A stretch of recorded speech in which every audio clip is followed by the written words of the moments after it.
আসসালামু আলাইকুম। Learning group ভার্বসের আজকে ৪র্থ পর্ব। তবে ৪র্থ পর্বে এসে আমি আমার চ্যানেল নামটা একটু চেঞ্জ করেছি। আসলে চ্যানেলের টাইপের সাথে নামটা যাচ্ছিল না। তো আমার নতুন নাম এডুটেইনমেন্ট, এডুকেশন আর এন্টারটেইনমেন্ট। পার্ট 4 এ আপনাদেরকে স্বাগতম। আজকে আলোচনা করব বিয়ার ভার্ব নিয়ে। বিয়ার অর্থ বহন করা। বেয়ার ডাউন মানে দমন করা। We should try to bear down all oppositions. আমাদেরকে চেষ্টা করা উচিত আমাদের সমস্ত বিরোধীদেরকে দমন করা। bear out সমর্থন করা। Your report bears out his story. তার গল্পকে তোমার রিপোর্ট সমর্থন করে। bear off প্রতিযোগিতায় জয়লাভ করা। I thank you for bearing off this prize.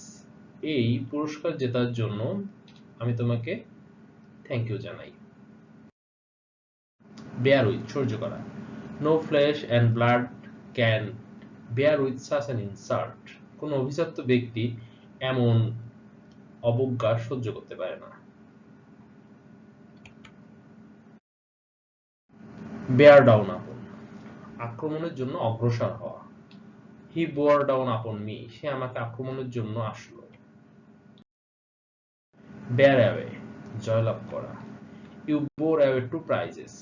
তুমি দুটো পুরস্কার জিতেছো। সে দুটো পুরস্কার জিতেছে, সরি। bear up মনকে সতেজ করা। We should bear up our mind. আমাদের উচিত আমাদের মনকে সতেজ করা। bear on সম্বন্ধ। Your point has no bearing on the present. উপস্থাপনার সাথে তোমার পয়েন্টের কোনো সম্বন্ধ নাই, বা তোমার বক্তব্যের কোনো সম্বন্ধ নাই। তো দেখি আমরা কি কি পড়লাম আজকে টপিকসে।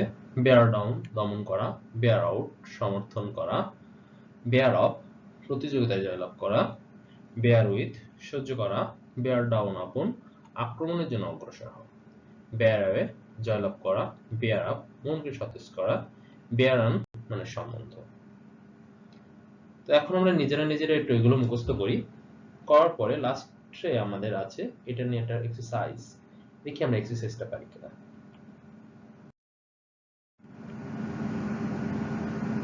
আমরা কমেন্টে নিচের এই গ্রুপ ভার্বের গুলার উত্তর লেখার চেষ্টা করি। ধন্যবাদ সবাইকে।